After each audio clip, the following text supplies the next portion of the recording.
就连小学生都能做的美食，在闺蜜家吃过一次，瞬间就爱上了，味道超赞。今天一定要分享给大家，赶快一起戳起来。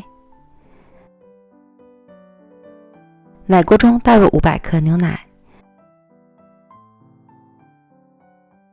，10克含甜粉，搅匀，静置15分钟，然后加入30克黑糖，80克黑巧克力，开小火加热。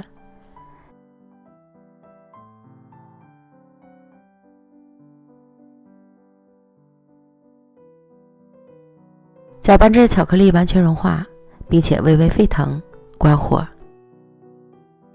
过筛到合适的容器里，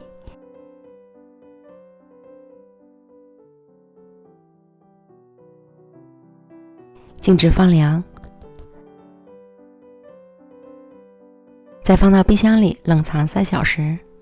时间到了，取出来脱模，无论什么容器它都不会粘，非常容易脱模。再按自己喜欢的大小切成小块就可以享用了。我们的巧克力奶冻就做好了，看起来是不是像极了鸭血？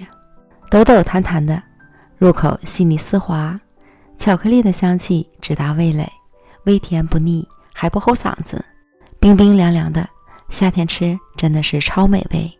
大朋友小朋友都超爱吃的美食，赶快收藏试做吧。